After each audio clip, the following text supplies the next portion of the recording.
Como eles conseguiram entrar? Ainda estamos investigando. Depois de obter acesso à conta de um usuário, os invasores procuraram credenciais privilegiadas e se movimentaram lateralmente até encontrar algumas. Contas de administrador? Investimos muito em uma solução de gerenciamento de acesso privilegiado. Você me disse que ela era robusta. A maioria das contas de nível de administrador, cerca de 90%, está no PAM. Os últimos 10% são os mais difíceis. Isso inclui todas as contas de serviço. Lembre-me, porque essas contas de serviço não podem ser movidas para o PAN e ter suas senhas rotacionadas automaticamente. Elas podem, só é difícil. Contas de serviço são logins automatizados, não humanos, usados por softwares e dispositivos, e são usadas em toda parte. Nossa plataforma de backup precisa de uma, para conectar-se a cada servidor e laptop. As impressoras as usam para atualizações de firmware. Autoinscrição de certificados, aplicativos consultando o Active Directory, tarefas agendadas acessando bases de dados. Todos esses dependem de uma conta de serviço. Entendi. Mas por que os invasores encontraram uma conta de serviço com privilégios tão altos? Por que puderam usá-la para fazer logon em toda a empresa? 2 pontos. Primeiro, esses privilégios existem porque scripts e tarefas agendadas frequentemente precisam de direitos elevados. A conta deveria ter acesso apenas aos servidores que ela alcança, como servidores de banco de dados, e não além disso, como ao servidor de impressão ou aos laptops dos usuários. Segundo, limitar o acesso exige esforço real. As equipes de provisionamento enfrentam prazos apertados, então a escolha segura é superprovisionar e corrigir depois. Agora multiplique isso, pelo número de aplicativos que suportamos, e pelo número de produtos que precisamos manter e atualizar, e você pode facilmente acabar com centenas de contas de serviço. Imagine quantas delas estarão superprovisionadas. E os invasores só precisam encontrar uma. Exato. Eles comprometem uma, usam-na para localizar outra e repetem até chegar aos sistemas críticos. Então é o fim do jogo. Nós não implantamos servidores de salto especiais, para que os administradores se conectassem ao realizar trabalho crítico. Sim, isso foi uma boa solução para o problema, há 15 anos. Os invasores se adaptaram e nós simplesmente não acompanhamos. Aumentamos o orçamento de segurança todos os anos, mas ainda estamos atrás? O que a equipe recomenda? Isso nos leva à sua segunda pergunta: por que os logons dos invasores não foram bloqueados? Lembra-se da análise de comportamento de usuários e entidades, aquela solução que propusemos? Certo. O produto WebA, que aprende padrões normais de uso e alerta sobre anomalias. Exatamente. Os invasores se conectaram à noite, quando ninguém deveria estar trabalhando. O WebA teria sinalizado isso, mas não está implantado. Se o conselho aprovar o WebA, será suficiente? Não. Depois que os adversários obtêm acesso privilegiado, eles podem se misturar, aprender os padrões e evitar parecer suspeitos. Eles podem até enganar o WebA. E deixe-me adivinhar, o próprio WebA usa contas de serviço para coletar dados. Exatamente isso. O WebA é uma camada de defesa.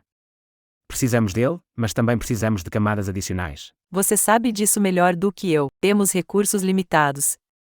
Se implantarmos este produto, isso significa que outra coisa deixará de ser feita. Dadas nossas limitações de recursos, qual medida única teria o maior impacto, e faria mais para reduzir o risco de contas superprovisionadas? Há algo que estamos testando, apenas dentro da equipe de segurança por enquanto. É algo que a Microsoft recomenda há quase uma década, a Estação de Trabalho de Acesso Privilegiado, ou PAW. Organizações no nível mais alto de maturidade de segurança as utilizam. Em que um PAW é diferente dos antigos Bastion Hosts? Isolamento. Você não pode conectar-se a um PAW remotamente, é preciso estar sentado ao teclado. Essa barreira física significa que invasores com acesso à rede não poderiam fazer logon. Eles teriam que contornar vários controles e ter presença física, apenas para iniciar sessão. O que está atrasando os testes? Implementar PAWS afeta todo administrador, Service Desk, servidor, rede, aplicação. Precisamos de adesão, para não destruir a boa vontade que construímos. O lado positivo deste incidente é que o conselho vai ouvir. Se pudermos evitar uma repetição, eles apoiarão. Não há garantias, mas não há dúvida de que os PAWS aumentam significativamente o custo para qualquer invasor. Ótimo. Deixe isso comigo. Esta conversa lhe soa familiar? Pense nela como uma interação reconhecível entre um CIO e um CISO, ou entre um CISO e o diretor de operações de segurança, ou com o gerente de resposta a incidentes.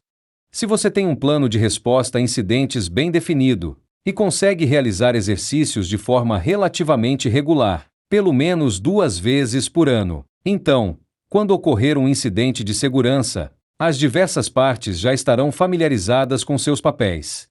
A equipe de resposta a incidentes está determinando a extensão do incidente. O restante da equipe de segurança e as equipes de TI estão tentando garantir que o impacto seja contido, e fazendo o que podem para garantir que os serviços sejam restaurados e que o negócio volte a operar no menor tempo possível. Além de ser atualizados regularmente sobre o incidente, um conselho participativo estará interessado na visão macro. Como estamos prevenindo esse tipo de problema daqui para frente? Que medidas poderíamos ter tomado para evitá-lo? Quais foram os fatores que impediram essas medidas? O que podemos fazer para remover esses bloqueios, para que a organização tenha a melhor chance de superar esse tipo de desafio no futuro? E como isso vai orientar a estratégia de segurança? A conversa que ouvimos aborda apenas a segunda parte de um plano para proteger suas contas de maior risco. A primeira parte envolve fazer um inventário de todas as contas do seu ambiente, sua finalidade, se ainda estão em uso, quando suas senhas foram alteradas pela última vez, qual nível de acesso lhes foi atribuído, e responder a outras perguntas de bom senso, como: há contas de serviço no seu ambiente, com permissões de administrador de domínio? Quantas têm acessos semelhantes ao administrador de domínio? Você executou uma ferramenta como Blandion para obter uma melhor compreensão dos relacionamentos privilegiados no seu ambiente e trabalhar para reduzi-los? Sua equipe consegue assumir essa tarefa, ou você precisa contratar uma parte externa para ajudar? Quais outros projetos de segurança de maior prioridade precisam ser concluídos antes de você iniciar este?